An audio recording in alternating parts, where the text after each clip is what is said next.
Title of the story: Snow White and the Seven Dwarf Friends.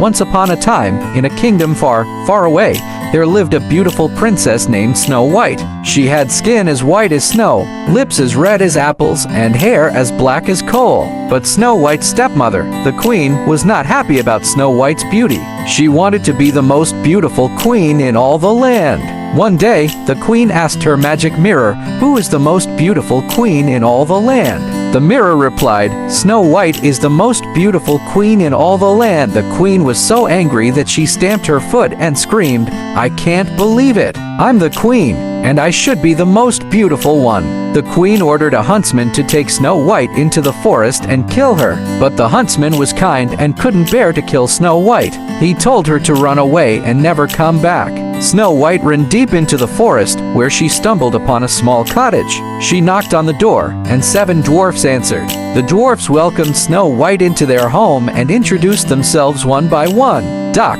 the smart and wise dwarf, said, "Hello, Snow White. I'm Doc. I love to read and invent things." Sleepy, the dwarf who was always tired, yawned and said, "Hi, Snow White. I'm Sleepy. I love to sleep and dream." Happy, the happiest dwarf in the land, grinned and said, "Hey, Snow White, I'm happy. I love to laugh and make others happy." Bashful, the shy and blushing dwarf, whispered, "Hi, Snow White, I'm Bashful. I love to garden and be alone." Sneezy, the dwarf with allergies, sneezed and said, "Achoo." "Hi, Snow White, I'm Sneezy. I love to help with chores, but my sneezes can be a problem." Dopey, the silly and goofy dwarf, giggled and said, "Hi, Snow White, I'm Dopey. I love to play pranks and make people laugh." Grumpy, the grumpiest dwarf in the land, grumbled and said, "Ugh, hi, Snow White. I'm Grumpy. I love to complain and be left alone." Snow White smiled and introduced herself. "Hello, dwarfs. I'm Snow White. I'm a princess who ran away from the queen's jealousy."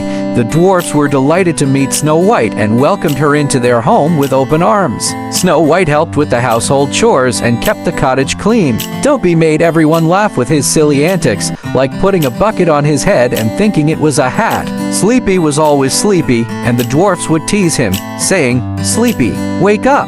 You're missing out on the fun." Grumpy grumbled and complained, but deep down, he had a soft spot for Snow White. Meanwhile, the queen discovered that Snow White was still alive when she consulted her magic mirror again, and it revealed Snow White's whereabouts. She was furious and confronted the huntsman, punishing him for not following her orders. Then, she disguised herself as an old woman and offered Snow White a poisoned apple. Snow White took a bite, and the apple put her into a deep sleep. The dwarfs found Snow White and mourned her apparent death. But just as they were about to bury her, a handsome prince came and woke Snow White up with a magical flower that smelled like roses. Snow White was so happy to be alive again that she hugged the prince and thanked him. The queen was punished for her cruel deeds, and Snow White married the prince. The dwarfs were invited to the wedding and danced with joy. Dopey even did a funny dance with a broom. Moral of the story: just like Snow White, we can all feel like we're in a difficult situation and don't know what to do. But with the help of good friends, like the 7 dwarfs, and a positive attitude, we can overcome any obstacle and find happiness.